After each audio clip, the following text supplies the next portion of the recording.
व्यवस्थापकीय संचालक श्री शेखर चन्ने यांची विशेष उपस्थिती आणि अध्यक्षस्थान ते स्वीकारणार होते, मात्र काही अपरिहार्य कारणामुळे ते आज इथे उपस्थित राहू शकले नाही। या कार्यक्रमाची प्रेरणा आणि विशेष पुढाकार हा त्यांचा होता, त्यामुळे मला वाटतं कार्यक्रमाच्या सुरुवातीला एकदा आपण माननीय व्यवस्थापकीय संचालक यांना धन्यवाद देऊन टाळ्यांनी त्यांना धन्यवाद द्यावे असे मी सर्वांना विनंती करते। आजच्या कार्यक्रमाचे अध्यक्ष माननीय आजगेकर सर यांनी अध्यक्षस्थान आपलं स्वीकारलं आहे आणि कार्यक्रमाच्या पुढच्या सत्रात आपल्याला ते सविस्तर मार्गदर्शन करणार आहेत।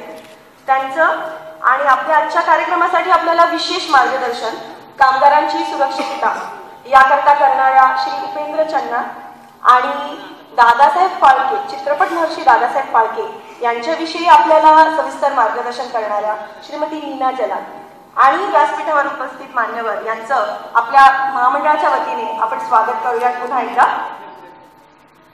आजचा कार्यक्रम हा खरं तर वैशिष्ट्यपूर्ण म्हणावा असा आहे। काही दिवस हे चांगले योग एकत्र घेऊन येतात।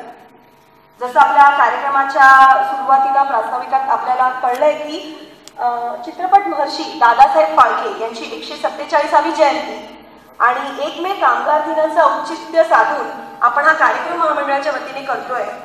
त्याबरोबरच आजच्या या कार्यक्रमात आपल्या महामंडळातील कर्मचाऱ्यांसाठी काही वैशिष्ट्यपूर्ण आणि उत्कंठावर्धक अशा घोषणा सुद्धा करण्याचं नियोजित आहे।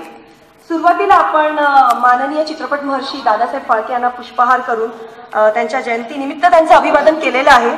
तसंच आपल्या चित्रनगरीतल्या सर्व कर्मचाऱ्यांच्या वैद्यकीय आस्थेने की त्यांना एक ॲम्ब्युलन्स हवी ही जी खूप पूर्वीची मागणी होती ती पूर्ण झाली आणि तिचं सुद्धा औपचारिक उद्घाटन आज आपल्या महामंडळात झालं। याचा विशेष आनंद सर्व महामंडळाच्या कर्मचाऱ्यांना आणि या चित्रनगरीचा भाग असलेल्या सर्वच एम्प्लॉईजना आहे, त्यामुळे आज विशेष आनंद आहे। याच्या व्यतिरिक्त प्रशासन म्हणून ज्याची घोषणा करण्याचं मला सद्भाग्य लाभलं ती घोषणा मी आनंदाने करू इच्छिते। कुठल्याही संस्थेचं नाव जे होतं ते तिकडच्या कर्मचाऱ्यांमुळे होतं, कारण संस्थेची ओळख, संस्थेची प्रगती ही त्या कर्मचाऱ्यांनी व्याख्या केलेली असते। जसे कर्मचारी असतात तसं महामंडळ असतं। आपल्या महामंडळाच्या बाबतीत हे वैशिष्ट्यपूर्ण रीतीने नमूद करावंसं वाटतं की आमच्या महामंडळातले सर्व कर्मचारी हे अतिशय उत्साही आणि कार्यतत्पर आहेत। आणि याचा जेव्हा आपल्या महामंडळाने विचार केला तेव्हा असं निदर्शनास आलं की आपले कर्मचारी हे विशेष नैपुण्य ट्रेनिंग देऊन जरी प्राप्त केलेलं नसेल तरी सुद्धा ते स्वतः मेहनतीने ते प्राप्त करून घेतात। आणि कारण या चित्रनगरीचा पसारा खूप मोठा आहे, म्हणजे एक कर्मचारी हा दररोज अनेक लोकांना सांभाळत असतो, सहकार्य करत असतो। अशा परिस्थितीत स्वतःहून नैपुण्य प्राप्त करतात आमचे कर्मचारी आणि आपल्या महामंडळाच्या प्रगतीत योगदान देतात।